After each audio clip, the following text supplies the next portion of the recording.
Hello everyone, this is Maureen and welcome back to another day of learning how to pray through the darkness. Now I want to start this session this morning with a question. Do you truly know what the word saved means to a Christian? I'm not talking about saving money, and I'm not talking about a little one that saves the game by making the last point. I'm not talking about saving a kitten, although there could be a nice correlation with that. But to a Christian, what does the word saved truly mean? Well, today we're going to look at that word because I think sometimes that we just truly don't grasp the power that we as Christians have when we declare that we are saved by the blood of the Lamb. So I do hope that you'll stay with me and enjoy today's devotional. And speaking of that, please remember that my devotionals for 2025 come from this little blue book that's put out by Broad Street Publishers. It's titled 365 Days of Prayers for Depression and Anxiety. But you know what, folks? It doesn't just apply to those of us that may have those issues. It applies to all of us that are Christians. And to those of you that are non-believers, let me just say that I do hope that you will find some comfort in the words that are offered each day when we look at praying through the darkness. So let's just dive into a little bit more of what that word means, saved. Isaiah chapter 43 verses 11 and 12 are delivered to us in what Isaiah said the Lord said to him. I am the Lord, and besides me there is no Savior. I declared and saved and proclaimed when there was no strange God among you. And you are my witnesses, declares the Lord, and I am God. Think about that. God defeated so many of the idols, the other gods that the Israelites tried to replace him with. But time and time again, God showed there was no other God but him. He was the only Savior. He was the only one who had the power to not only take care of them, to give them what they needed, to protect them, to guide them. I am the only God, he said. When the drudgery of life wears down my defenses, and I am left feeling vulnerable and raw, God, what should my response be? Do I just try harder? Do I hunker down and keep going, hoping that at some point things will change? Unless I have help, there is certainly little hope for any transformation. When my reserves are tapped, I can't be expected to thrive, Lord.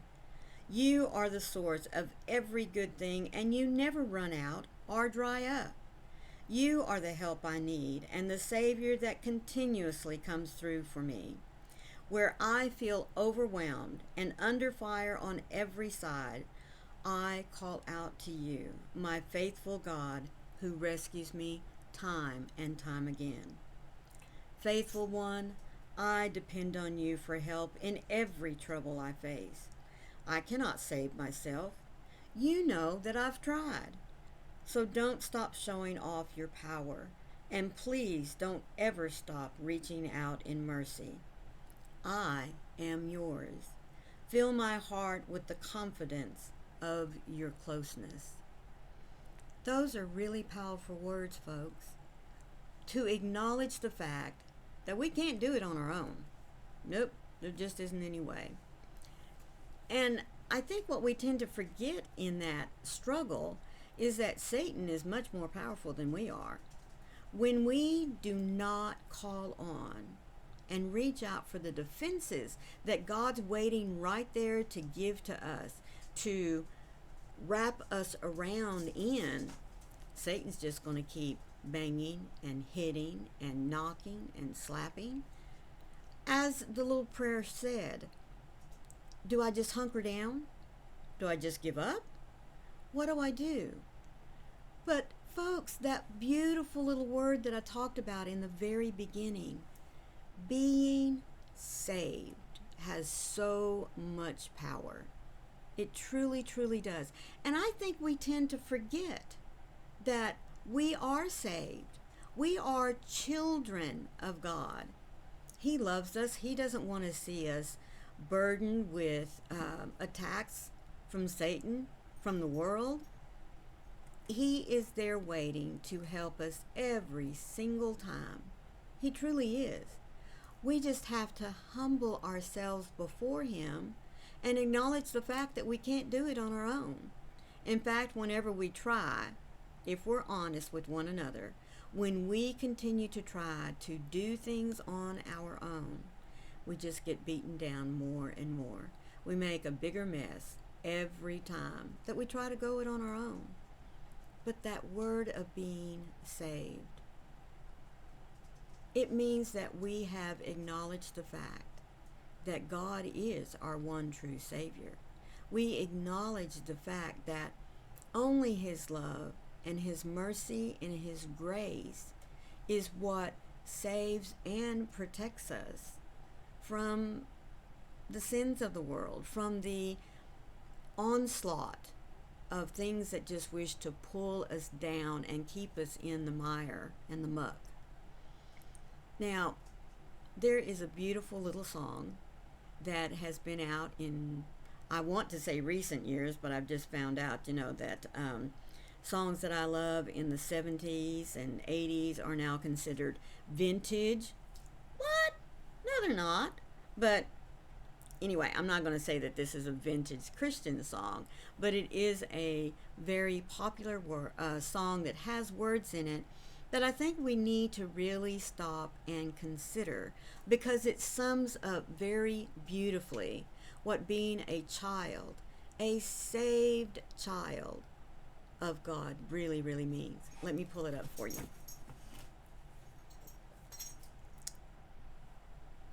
Here we go.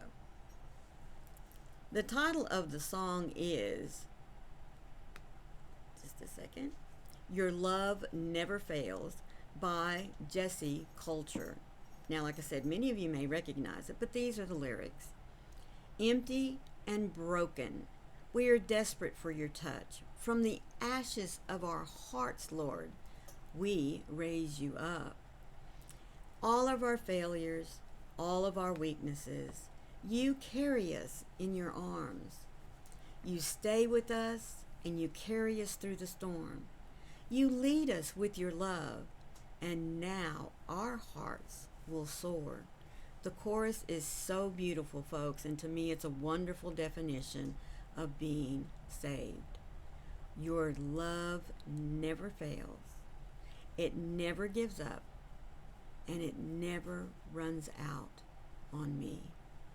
Your love never fails. It never gives up. It never runs out on me. So when we claim to be saved, there is power in that little word. There is power that gives us the right to call on God and tell him, I acknowledge the fact that your love for me is greater than anything I can experience from anyone else.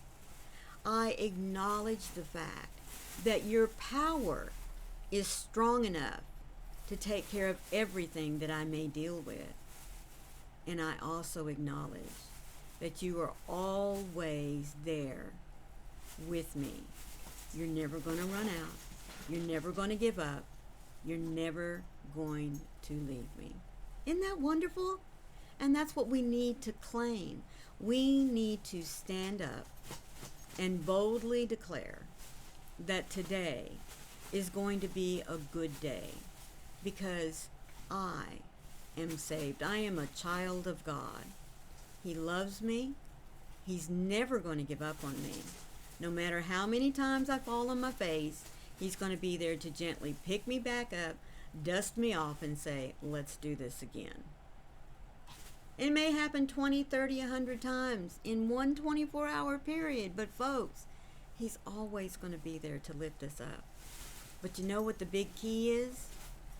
We have to ask Him. Lord, I know I can't do it on my own, but I am your child. I know that you love me, and I know that you never give up on me. He never does. So claim the power that comes from that word of being saved. You are a child of God. Nothing can defeat you. I hope that you've enjoyed today's devotional. Please remember to leave me a little like and share your thoughts on today's devotional. I would really love to hear how you take this and absorb it and really, really, truly claim it. Claim it, folks, because it's there for you and for me. If this was your first time here, I'm so happy that you stayed this far. Please hit that subscribe button so that you can look for that little bell with the cute hugs on the side, because that will let you know every time I upload content, especially as we struggle through praying through the darkness. So until tomorrow, folks, always remember that when those doubts want to crowd in around you, claim the power. I am a child of God. I am loved, and I am never alone. Until tomorrow, I love you. Bye.